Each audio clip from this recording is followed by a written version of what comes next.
Quantum mechanics का अभी second वाला पार्ट जो स्टार्ट कर रहे हैं, मैंने डिवीजन बताया था ना कैसे कैसे हम लोग क्वांटम मैकेनिक्स पढ़े। तो सेकंड वाले में जो सबसे ज्यादा क्वेश्चंस जो आते हैं, सबसे ज्यादा किसी भी कॉम्पिटेटिव एग्जाम में, चाहे तुम आरपीएससी का एग्जाम देखो, जेएमजेएस का एग्जाम देखो, या इवन आप गेट का भी एग्जाम देखो, आप नेट का भी एग्जाम देखो, जो क्वेश्चन का मैनिपुलेशन होता है वो सेकंड वाला जो मैंने आपको बताया था सिलेबस का डिस्ट्रीब्यूशन, उसी से आता है। तो इसमें सबसे पहले हम लोग क्या देखेंगे, हाइजेनबर्ग्स प्रिंसिपल, अनसर्टेनिटी प्रिंसिपल, ठीक है, हाइजेनबर्ग अनसर्टेनिटी प्रिंसिपल। अब ये कहा कि एक पार्टिकल है, उसकी पोजीशन, उसका मोमेंटम, ठीक है, क्लासिकल मैकेनिक्स क्या कहता है कि पोजीशन और मोमेंटम हम लोग निकाल सकते हैं किसी पार्टिकल का, बट जो क्वांटम मैकेनिक्स है वो कहता है कि पोजीशन और मोमेंटम हम पार्टिकल का एक साथ एक ही साइमल्टेनियसली नहीं निकाल सकते, उसमें हमेशा अनसर्टेनिटी रहती है। तो पार्टिकल की यानी कि हम लोग क्वांटम मैकेनिक्स के हिसाब से ये आपका अनसर्टेनिटी प्रिंसिपल क्या कहता है कि delta x dot delta p of x, तो x कोऑर्डिनेट में अगर हम वन डायमेंशनल x एक्सिस को ले रहे हैं तो greater than equal to h cut by 2, h cut by 2, h cut क्या होता है, h कट क्या होता है, h बाय 2 होता है, right, 2 pi by h cut, यही कहते हैं ना हम लोग, यही सब इस्तेमाल करते हैं। अब अगर इसी को मैं वेव वेक्टर के फॉर्म में लूं तो क्या होगा, वेव वेक्टर के फॉर्म में अगर मैं इसी अनसर्टेनिटी को लूं तो हम मोमेंटम कोऑर्डिनेट्स में जाए तो हम लोग वेव वेक्टर कोऑर्डिनेट्स में जानते थे, आपको बताया भी था कि E is equal to h cut nu, h cut omega, और वेव वेक्टर को क्या बताया था पढ़ने पढ़ो, डेल्टा x और डेल्टा k को ग्रेटर देन इक्वल टू अगर मैं कहूं तो ये ऐसे हो गया, ये क्या है, वेव वेक्टर में अनसर्टेनिटी, हाँ वेव ला वेव वेक्टर में अनसर्टेनिटी, ठीक है।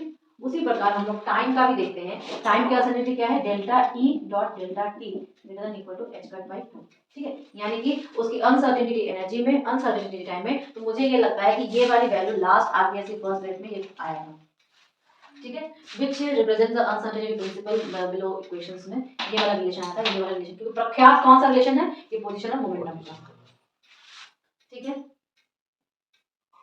क्वेश्चन इसी से ही पूछा जाता है। और बात ये आती है कि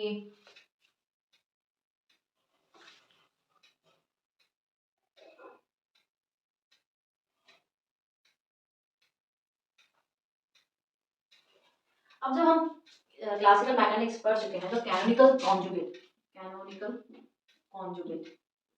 पढ़ते थे ना, कैनोनिकल हम लोग हमेशा एक पोजीशन और मोमेंटम जनरलाइज कोऑर्डिनेट्स को यूज करते थे, एक q को और एक p को, यही दो जनरलाइज कोऑर्डिनेट्स हम लोग यूज करते थे, याद करिए। तो जब हम कहते हैं कोई दो ऑपरेटर कम्यूट कर रहा है, मतलब दो ऑपरेटर्स आपको कम्यूट कर रहा है, अब सिर्फ इतना जानो, ये सब तो हम लोग पढ़ते ही हैं, ग्रेजुएशन वगैरह पढ़ा ही है थोड़ा बहुत, तो इसका मतलब क्या है कि ए बी माइनस बी ए, ये दो ऑपरेटर्स है ना, ये दोनों ऑपरेटर्स हैं, तो कम्यूट कर रहा है, दैट मीन्स कि जीरो है, दे आर कम्यूटिंग। तो अगर मैंने ये कह दिया कि x और p कम्यूट कर रहा है, दैट मीन्स ये चीज की वैल्यू क्या हो जाएगी, जीरो हो जाएगी, दैट मीन्स हम साइमल्टेनियसली दोनों की वैल्यू निकाल सकते हैं, बट अनसर्टेनिटी प्रिंसिपल क्या कहता है कि हम नहीं निकाल सकते हैं, इसीलिए याद करिए x और px की वैल्यू i h कट हम लोग लिखते हैं, ठीक है, ये तो हम लोग खैर पढ़ेंगे जब हम लोग ऑपरेटर एनालिसिस पढ़ते हैं, बट अगर आप ये सारी चीजें एक दूसरे से कंबाइंड है, आप जितना पढ़ोगे आपको उतना ही मजा आएगा, क्लियर है। तो अनसर्टेनिटी प्रिंसिपल के ऊपर इसी से क्वेश्चंस आ सकते हैं। अब अनसर्टेनिटी प्रिंसिपल से हम लोग ने निकाला क्या है, मतलब कोई वैल्यू से निकालेंगे तो हम लोग ने अनसर्टेनिटी प्रिंसिपल अप्लाई करके, इसको अप्लाई करके 3 एक्सपेरिमेंटल रिजल्ट निकाला। पहला रिजल्ट हम लोग ने क्या निकाला था, बोर्ड का रेडियस निकाला था, याद करिए क्लास में मैंने शायद दिखाया भी था जब आप लोग को एमएससी पढ़ाते हैं, आपको बताया था कि दूसरे बैच ने आप लोगों को नहीं बताया था, सॉरी तुम्हारे बाद के बैच को बताया था। अच्छा, तो एनी हाउ इस अनसर्टेनिटी प्रिंसिपल से हम लोग तीन चीजों का कंक्लूजन निकालते हैं कि पहला कंक्लूजन ये निकालते हैं कि न्यूक्लियस, आपके जो इलेक्ट्रॉन्स होते हैं वो न्यूक्लियस के भीतर एग्जिस्ट नहीं करते, तो पहला क्या है, electrons not existence inside nucleus, ये स्टेटमेंट के रूप में क्वेश्चंस आएंगे, याद रखना, न्यूक्लियस। दूसरा आपका बोर रेडियस कैलकुलेशन, अब तीसरा हम एनर्जी निकालते हैं, ठीक है, तीसरा हम क्या निकालते हैं, ground state energy evaluation, ground state energy का इवैल्यूएशन निकालते हैं, कैसे निकालेंगे, बोर्ड की रेडियस क्या है बताओ,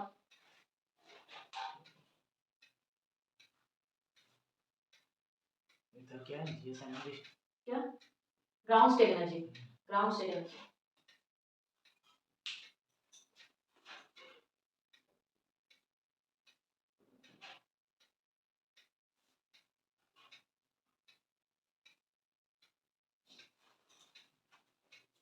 अब देखो इसको प्रूव कैसे कर सकते हैं,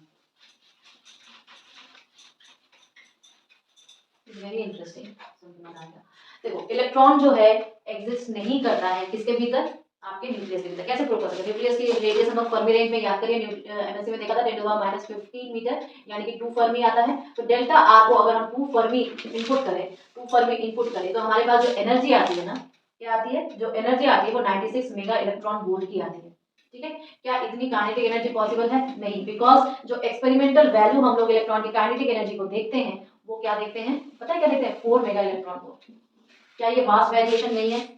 क्योंकि हम लोग डेल्टा आर और डेल्टा पी का देखेंगे ना, इस वैल्यू को हम लोग डेल्टा आर डेल्टा पी का देखेंगे अगर हम लोग इक्वल टू पुट करना चाहें, क्योंकि हमें तो ये वैल्यू निकालनी है h/2 से। ठीक है, तो ये काइनेटिक एनर्जी हमने, ये तो हमने 4 मेगा इलेक्ट्रॉन बोला और यहाँ पे आ रहा है कौन सी वैल्यू, तो that is directly signifies that कि जो है उसके भीतर नहीं है। जब ये वैल्यू आ गई तो रेडियस ऑफ निकाल सकते हैं। तीसरा क्या है, ground state energy. Ground state energy कैसे निकाल सकते हैं, टाइम टेबल के साथ निकाल सकते हैं ना, बताओ भाई, एनर्जी निकाल सकते हैं ग्राउंड स्टेट एनर्जी। तो जब हम ग्राउंड स्टेट एनर्जी निकालते हैं तो हमें जो एनर्जी वैल्यू एक्चुअली हम जो निकालते हैं वो ग्राउंड स्टेट की एनर्जी निकलती है। तो 3 चीज हम लोग इस अनसर्टेनिटी प्रिंसिपल से निकाल सकते हैं। क्लियर है? नेक्स्ट सेकंड डालिए आप, ये आएगा नहीं, ये एमएससी में जब हम लोग सब्जेक्टिव लिखते हैं ना तब पूछते हैं कि take out from the uncertainty principle से ग्राउंड स्टेट एनर्जी निकालो, बट वहां पर सिर्फ आपके पास एमसीक्यूज में ऑप्शन दिए रहेंगे। तो ये इसके एनर्जी वैल्यूएशन हम लोग लिखेंगे, why we are doing extra job. तो सेकंड लिखिए वेव फंक्शन। सेकंड हेडिंग को जानना बहुत जरूरी है। वेव फंक्शन कैसा हमारा वेव फंक्शन होना चाहिए, क्योंकि हम लोग ने already VP VH wave packet ये सारी चीजें देख चुके हैं, हम लोग थोड़ा सा आइडिया जानते हैं कैसे आपका ये फोरियर ट्रांसफॉर्मेशन होता है, ये सारे आइडियाज हमें ऑलरेडी मालूम है, तो हम लोग उसी के हिसाब से देखेंगे। तो पहला लिखिए, जो वेव फंक्शंस होते हैं वो क्लासिकली हम लोग क्या डिफाइन करते हैं। देखो क्लासिकली हमारे पास बहुत सारे फॉर्मूले होते हैं। क्या क्या फॉर्मूले होता है, हम जानते हैं जो वेलोसिटी होगी वो dr/dt होगी, जो एक्सेलरेशन होगा वो क्या होगा, dv/dt होगी। काइनेटिक एनर्जी क्या हो जाएगी बताओ, e²/2m हो जाएगी। ठीक है, और अगर हम नॉर्मल फोर्स देखें तो mass into acceleration, these are the some of the basic formulas that we know already from the classical mathematics. अब क्वांटम मैकेनिक्स में जब हम इन्फॉर्मेशन से, अच्छा ये आपका पोटेंशियल भी क्या होता है, f.dr नेगेटिव टर्म में आ जाता है। तो ये सारी चीजें हम लोग अप्रोक्सीमेटली क्लासिकल मैकेनिक्स में आते हैं। तो मेरा वेव एनालिसिस क्या है, वेव एनालिसिस में हम ये बोलते हैं कि पार्टिकल जो शो कर रहा है वो डुअल नेचर शो कर रहा है। तो क्वांटम मैकेनिक्स में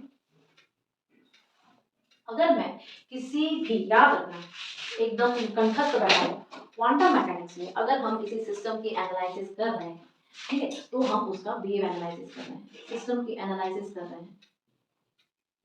अगर हम सिस्टम की एनालिसिस कर रहे हैं यानी कि हम इसमें वेव एनालिसिस कर रहे हैं, और मेन उस वेव एनालिसिस में हम उसकी प्रोबेबिलिटी डेंसिटी की एनालिसिस कर रहे हैं। किसकी एनालिसिस कर रहे हैं, प्रोबेबिलिटी डेंसिटी, ये हमें याद रखना है। वेव एनालिसिस कर रहे हैं और उसमें भी हम क्या एनालिसिस कर रहे हैं, प्रोबेबिलिटी डेंसिटी।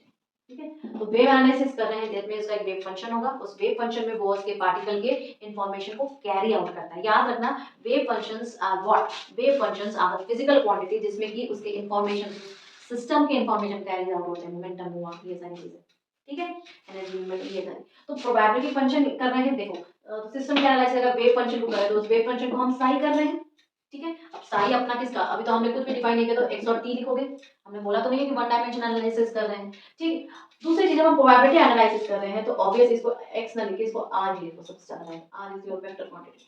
सो प्रोबेबिलिटी एनालिसिस यानी कि साई ऑफ आर टी का मॉड का square, because it is a probability, it is a modular form, it is a upside. ठीक है, तो इस प्रोबेबिलिटी जो है, तो अगर मैं ये कहना चाहूँ कि क्या साई की फिजिकल मीनिंग मिलती है, तो हम कहेंगे नहीं, साई की फिजिकल मीनिंग हमें नहीं मिलती है, हमें फिजिकल मीनिंग मिलती है किसकी, साई स्क्वायर की। ठीक है, साई क्या है, जस्ट एक वेव फंक्शन है। ठीक है, साई क्या है, जस्ट एक वेव फंक्शन है, बट अगर हमें सिस्टम की इंफॉर्मेशन चाहिए तो हमें उसकी प्रोबेबिलिटी डेंसिटी का पूरा हका मिलता है। तो जो फिजिकल मीनिंग किसकी एग्जिस्ट करती है, इसकी एग्जिस्ट करती है। ठीक है, क्लियर है ना? तो Sai square of x of T किसकी मीनिंग को देगा, किसकी मीनिंग को देगा, सिस्टम की मीनिंग को। तो क्या तुम बता सकते हो कि अगर मैंने ऐसा निकाला, अगर मैंने ऐसा निकाला साई ऑफ आर टी, अगर वन डायमेंशन में इसको हम लोग कर रहे हैं, तो अगर मैं इस क्वांटिटी को निकालूं, डी टाउ क्या है, वॉल्यूम एलिमेंट, एंटायर स्पेस का निकालूं, तो मुझे क्या वैल्यू निकलेगी, मुझे वैल्यू निकलेगी कि उस पार्टिकल का स्पेस में होने की क्या प्रोबेबिलिटी है, पार्टिकल एक्सिस्टेंस पार्टिकल एग्जिस्टेंस होने की प्रोबेबिलिटी।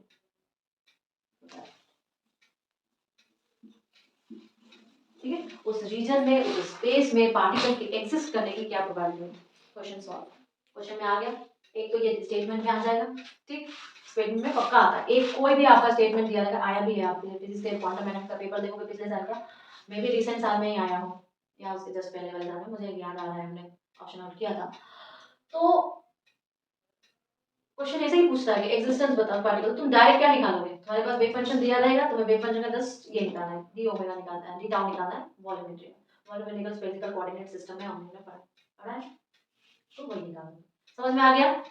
नेक्स्ट देखिए नॉर्मलाइजेशन कंडीशन। अच्छा, क्योंकि ये जो है आपका, देखो आपका जो ये साई है, जरूरी नहीं है कि रियल हो, इमेजिनरी भी होती है। साई क्या जब रियल भी होगा, साई स्टार को हम लोग इमेजिनरी कहते हैं, तो ये दोनों हो सकता है। तो जब हम ये क्वांटिटी निकालते हैं तो याद रखना है ये आपका ऐसा होता है, ठीक है, दोनों का मल्टीप्लाई। बाकी रियल जब हम लोग एक्सपेक्टेशन वैल्यूज निकालना आपको दिखाएंगे तब तो आपको पता चल जाएगा, अगर रियल दिया रहता है ऐसे निकालोगे, उसी का स्क्वायर कर दोगे, और अगर इमेजिनरी है तो दोनों का मल्टीप्लाई। First thing.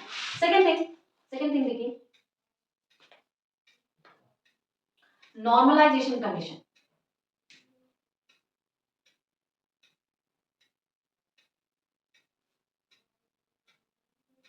बहुत इंटरेस्टिंग चीज बताने वाला है।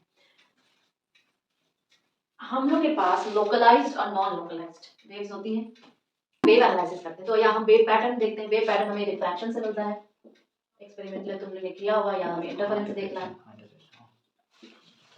ठीक है। तो जब हम इन दोनों पैटर्न से हम वेव एनालिसिस करते हैं तो तुम लोगों ने बहुत सारे न्यूटन रिंग का एक्सपेरिमेंट किया है, जाओ फ्रिंजेस का एक्सपेरिमेंट किया है, प्रिज्म डिफ्रैक्शंस का एक्सपेरिमेंट किया है, इंटरफेरेंस का बाइप्रिज्म का किया है, या तो ये सारे जब देखें तो हम लोग को दो तरह के वेव पैटर्न्स का मिलता है फॉर्मेशन, जैसे कि एक लोकलाइज्ड मिलता है, एक नॉन लोकलाइज्ड।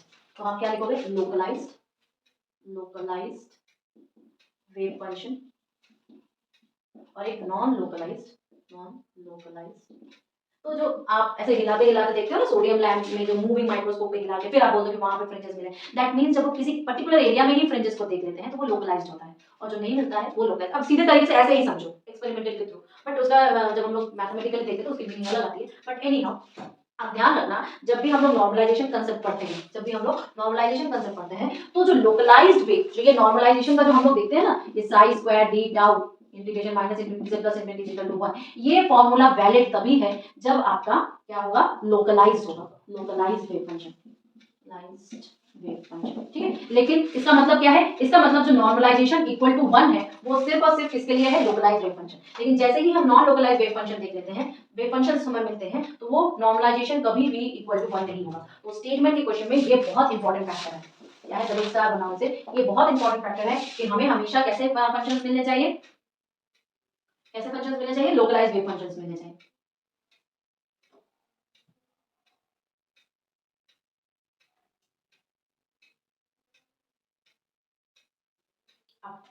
यहाँ पे कंफ्यूजन नहीं होना है, ये वाला लिखो पहले, ठीक है। और इसका मतलब क्या है, फिजिकल मीनिंग हम क्या निकाल सकते हैं नॉर्मलाइजेशन से, हम ये निकाल सकते हैं कि प्रोबेबिलिटी डेंसिटी जो होगी वो क्या हो जाएगी, किसी पार्टिकल को ऑल ओवर स्पेस में पाने की जो प्रोबेबिलिटी है वो 1 है। तो हम इसका कंक्लूजन क्या निकाल सकते हैं, कंक्लूजन हम ये निकालेंगे, to finding the particle in all space क्या हो जाएगी, प्रोबेबिलिटी इक्वल टू 1, ये उसकी फिजिकल मीनिंग। अब आ जाओ ऑर्थोनॉर्मैलिटी। ऑर्थोनॉर्मैलिटी एज अ वर्ड हम लोग सुनते हैं अक्सर। दूसरा पार्ट है आपका ऑर्थोनॉर्मैलिटी।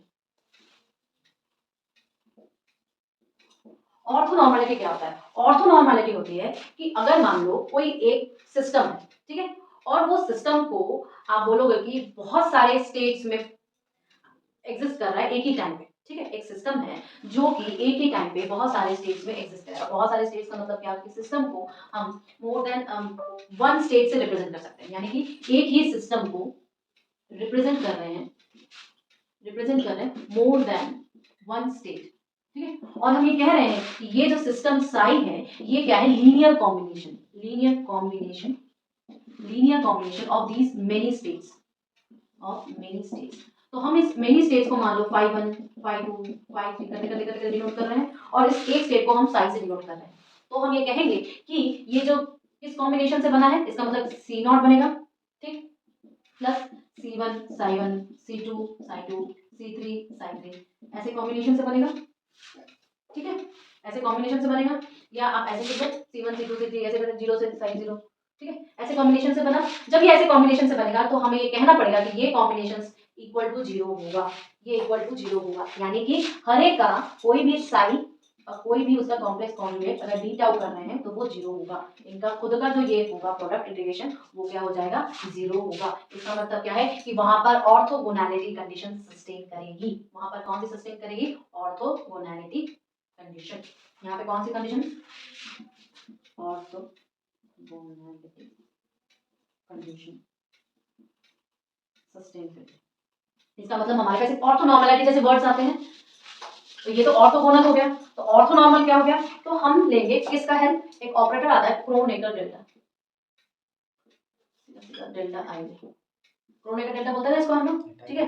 तो डेल्टा आई जे क्या कहता है कि डेल आई जो आपका ये इक्वल टू 1 होगा जब आई इक्वल टू जे होगा, और इक्वल टू क्या होगा, 0 होगा जब I is not equal to J, sorry I is not equal to J. तो हम ये कहेंगे जो सिस्टम है डेल ये कॉन्जुगेट आई है और ये जे है, ठीक है, डी टाउ है equal to your Kronecker delta, equal to your Kronecker delta. Clear है कि नहीं, बताओ, क्लियर है ना। और ये हम क्या लेते हैं इंटीग्रेशन, ये ऑल ओवर द स्पेस है, या आप लिख दो ऑल स्पेस। तो इस कंडीशन को हम क्या कहेंगे, ऑर्थोनॉर्मलिटी कंडीशन।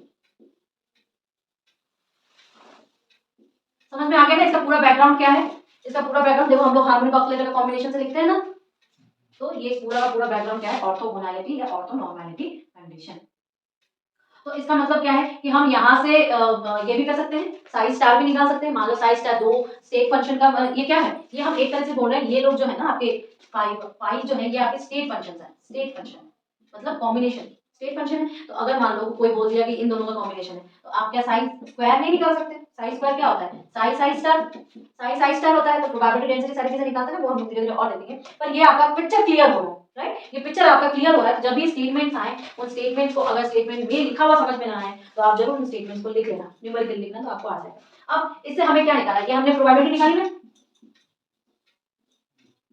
ये हमने प्रोबेबिलिटी निकाली, तो इसका मतलब क्या निकाला हमने, प्रोबेबिलिटी जब निकाली तो याद रखना प्रोबेबिलिटी एडिटिव इन नेचर होती है, क्या होती है, एडिटिव, एडिटिव इन नेचर, याद रखने वाली बात है, ठीक है। प्रोबेबिलिटी क्या होती है, एडिटिव इन नेचर होती है, यानी कि प्रोबेबिलिटी अगर टोटल प्रोबेबिलिटी निकालनी चाहिए तो वो मान लो कि P1 + P2 हो जाएगी, अगर सिर्फ दो का कॉम्बिनेशन है यहाँ पर, ठीक है।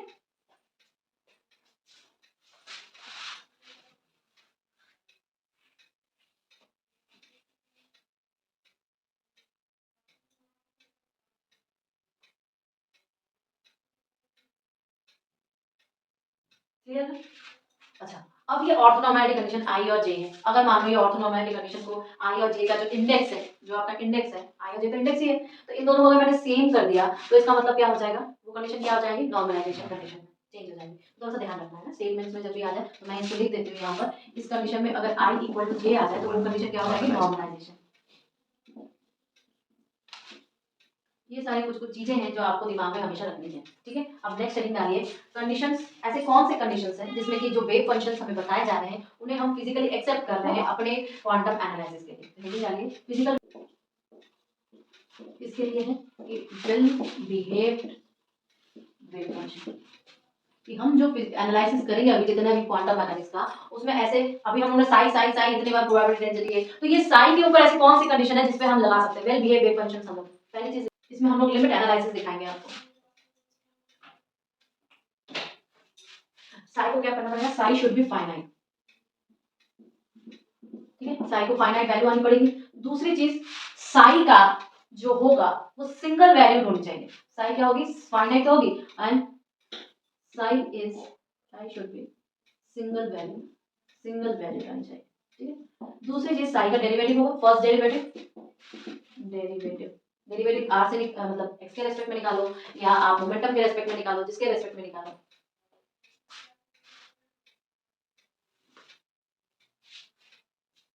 ठीक है। तो जो इसका फर्स्ट डेरिवेटिव होगा जब हम r के रेस्पेक्ट में बोल रहे हैं तो d psi by dx होगा, या d psi by dy होगा, या d psi by dz होगा, या आप ये भी कह सकते हो कि d psi by आपका dt भी अगर निकालो तो वो चीज क्या होनी चाहिए, single single value, finite and continuous.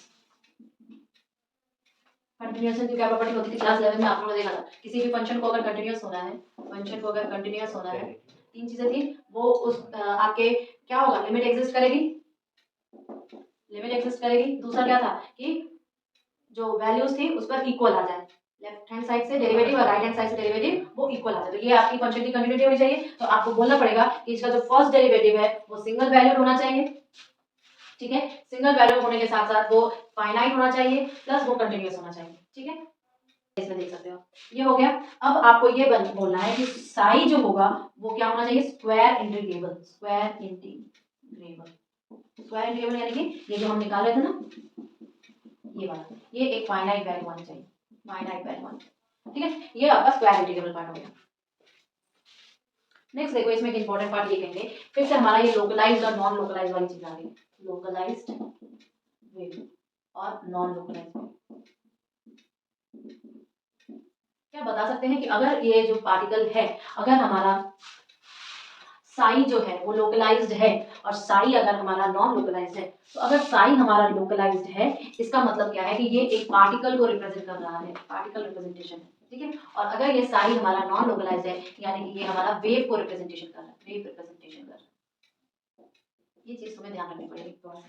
तो ये सारी चीजें आपकी जो है साई के फिजिकल कंडीशंस पर डिपेंड कर रहा है। और ये आपको ध्यान में रखना पड़ेगा कि कब हम साई जो है ये हमारा एक्सेप्टेबल है, कब एक्सेप्टेबल नहीं है, फाइनाइट है, स्क्वायर इंटीग्रेबल है।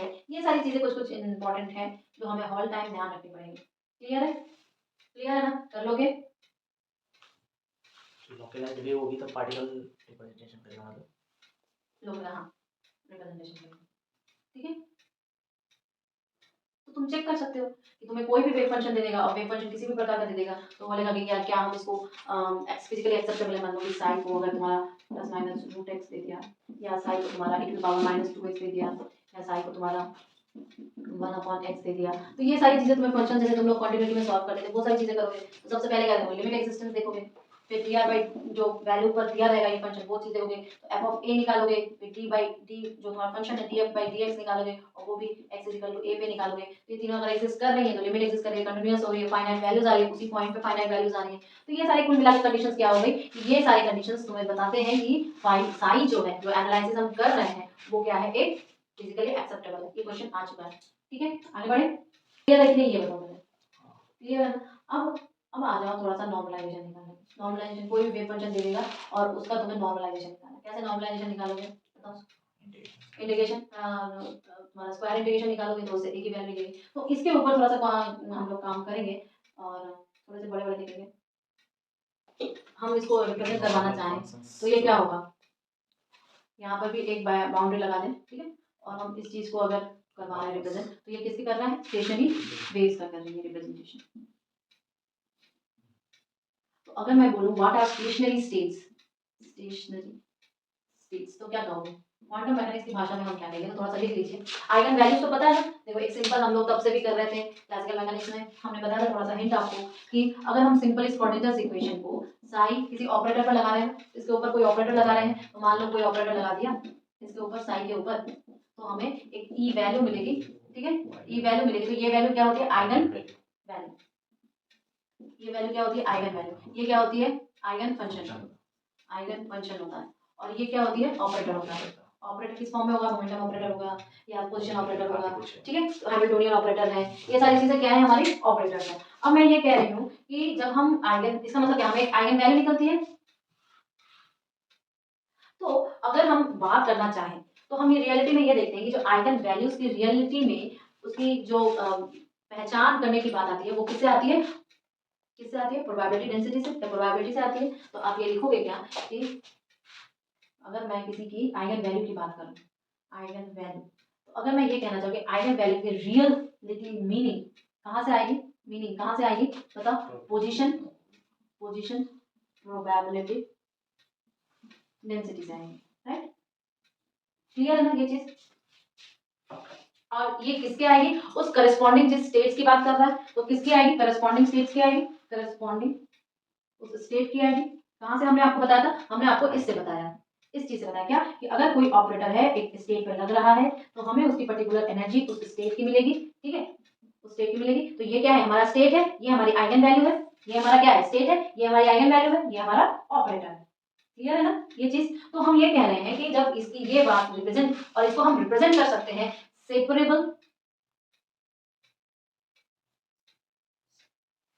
ठीक है, और जब हम इसको रिप्रेजेंट कर सकते हैं separable wave functions, separable wave function से रिप्रेजेंट कर सकते हैं, और वो टाइम के ऊपर डिपेंड नहीं करती हैं, और वो टाइम के ऊपर डिपेंड नहीं करती हैं, तो हम उसे क्या कहते हैं, स्टेशनरी स्टेट्स कहते हैं, ठीक है। तो उसको सेव को हम क्या कहेंगे, रिप्रेजेंट करेंगे किससे, सेपरेबल वेव फंक्शन से, सेपरेबल वेव फंक्शन से independent of time, independent of time, तो वो क्या हो जाएगा, स्टेशनरी स्टेट हो जाएंगी, स्टेशनरी स्टेट हो जाएंगी। इसका मतलब क्या है कि स्टेशनरी स्टेट का कंसेप्ट कहाँ से आया, स्टेशनरी स्टेट कंसेप्ट कहाँ से आया, इसका मतलब देखो, जब हम कहते हैं आपको कि साई जो फंक्शन है आर और टी का फंक्शन है, साई आर और टी का फंक्शन है, यानी कि स्टेशनरी स्टेट को हम क्या लिखते हैं, अब जो दूसरा पार्ट है वो क्या होता है, minus I E T by H cut, यही तो होता है, आई ई टी बाई एच का दूसरा पार्ट तो यही तो होता है। तो इसका मतलब क्या है कि हम साई ऑफ आर को ऐसे भी तो लिख सकते हैं कि I T by H cut, इसका मतलब है कि एक सेपरेबल उससे हमने रिप्रेजेंट कर दिया, एक सेपरेबल वैल्यू से रिप्रेजेंट किया है ना, सेपरेबल वेव फंक्शन जो कि टाइम का इंडिपेंडेंट है। तो इसका मतलब क्या है, ये क्या है, क्या stationery state, stationery state. Clear है ना, यहाँ पे ये चीज क्लियर हो रही है कि नहीं ये बताओ, क्लियर हो रही है। तो इसका मतलब है कि हम पूरा का पूरा कैलकुलेशन किससे कर सकते हैं, इससे कर सकते हैं। और ये चीज आई कहाँ से, ये चीज एक्चुअल में आई कहाँ से, एक्चुअल में हम इसको कहाँ से लाए हैं, ये देखो। प्रोबेबिलिटी क्या होती है, प्रोबेबिलिटी आर और टी का फंक्शन होता है, जो कि एक फंक्शन है आर और टी, और साई ऑफ आर और टी, ठीक है, आर और टी का, ठीक। अब इसका हमें दो प्रोबेबिलिटी कॉन्जुगेट निकलेगा, इसका क्या लिख सकते हैं, साई ऑफ आर और E to the power minus I E T by H cut, फिर साई स्टार ऑफ आर, फिर E to the power plus I E T by H cut, लिख सकते हैं ना। ये दोनों आपस में कट के जीरो कर देंगे, ये क्या बन जाएगा, साई ऑफ आर और साई स्टार ऑफ आर, कर सकते हैं ना। तो कंक्लूजन समझ में आया कि स्टेशनरी स्टेट, इसका मतलब जो हम प्रोबेबिलिटी निकाल रहे हैं इन फंक्शंस को स्टेशनरी स्टेट के थ्रू निकाल रहे हैं। क्लियर है, कोई दिक्कत तो नहीं है। और फाइनली हम एनर्जी भी निकाल सकते हैं, फाइनली हम एनर्जी भी तो निकाल सकते हैं। अच्छा, ऑर्थोगोनैलिटी समझ में आ गया है, अब ऑर्थोगोनैलिटी भी समझ में आ गया, क्रोनोमेट्रिक का डेल्टा से निकालते हैं। अब मुझे पेयरिटी बताओ, पेयरिटी का मतलब क्या होता है,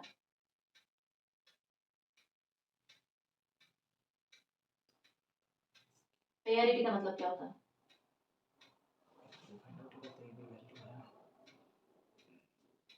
देखो पेयरिटी हमारे पास, तुम्हारे पास हमने बताया था अभी कि हमारे पास, अच्छा डीजेनरेट और जनरेट एनर्जी लेवल्स का मतलब क्या होता है, डीजेनरेट और नॉन डीजेनरेट, डीजेनरेट और non degenerate energy levels, energy levels, इसका मतलब क्या होता है, इसका मतलब देखो यही होता है कि एक एनर्जी लेवल पर हमें एनर्जीज की बहुत सारे वैल्यूज मिल जाए, समझ रहे हो,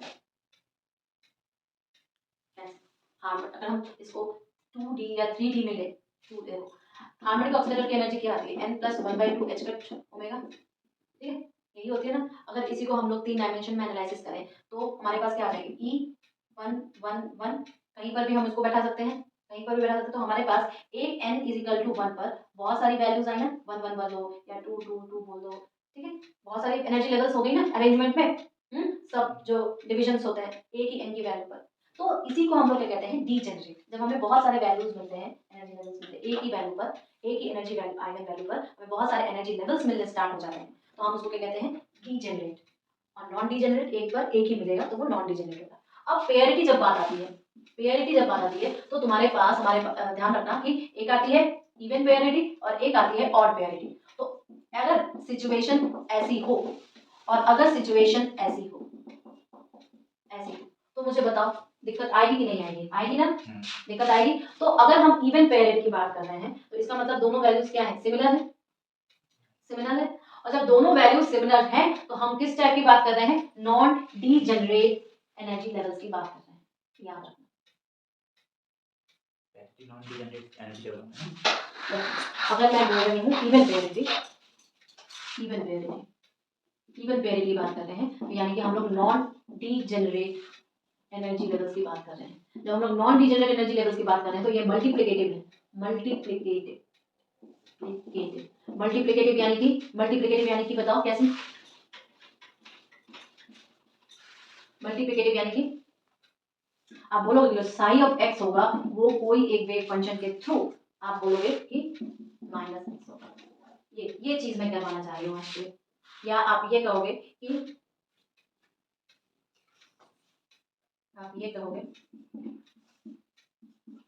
ये चीज, ठीक है। तो प्रोबेबिलिटी निकालो, प्रोबेबिलिटी निकालने के बाद हमारे पास सी स्क्वायर इक्वल टू 1 आ जाएगा। प्रोबेबिलिटी निकालेंगे तो सी स्क्वायर प्रोबेबिलिटी निकालेंगे तो C square is equal to 1 आएगा, या C is equal to plus minus 1 आएगा। तो यहाँ पे हमें इवन पेरिटी मिल रही है। ऑड पेरिटी जैसे इसका ऑपोजिट हो जाएगा। इसका मतलब क्या कि हमारे पास डीजेनरेट जो एनर्जी लेवल्स होंगे तो हमें ऑड पेरिटी मिलेगी।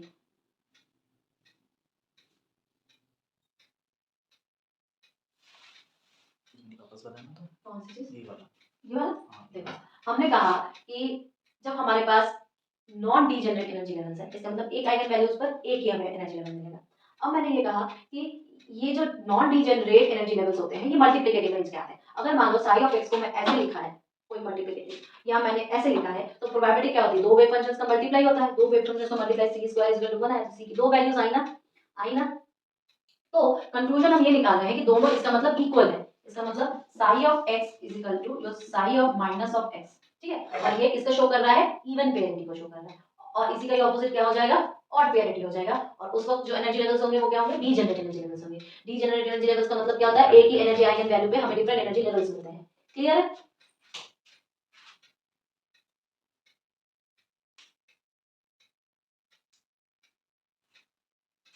और यहाँ पर लिख लीजिए कि जब हम दूसरा पार्ट इसका केस 2 जो है कि जब हम लोग डीजेनरेट एनर्जी लेवल्स देखते हैं तो हमें क्या मिलता है कि ये जो आपका वेव फंक्शंस हैं इनको मल्टीप्लाई करने की जरूरत नहीं है। ये सिर्फ क्या है? लीनियर कॉम्बिनेशन में मिलते हैं। लीनियर कॉम्बिनेशंस बनाते हैं, फॉर्म लीनियर कॉम्बिनेशंस, ठीक है। और लीनियर कॉम्बिनेशन बनाने की वजह से ही इसके इंडिपेंडेंट सॉल्यूशंस निकलते हैं, इंडिपेंडेंट सॉल्यूशंस निकलते हैं, ठीक है। और जब इसके इंडिपेंडेंट सॉल्यूशंस निकलते हैं तो हम क्या कह सकते हैं बताओ? इंडिपेंडेंट सॉल्यूशंस निकल सकते हैं। तो जब इसके इंडिपेंडेंट सॉल्यूशंस निकल सकते हैं दैट मींस कि आप कहोगे कि यहाँ पर ऑड पेरिटी को शो करती है। ऑड पेरिटी यानी कि sine of minus X is equal to minus of sine X, odd parity को शो करती है।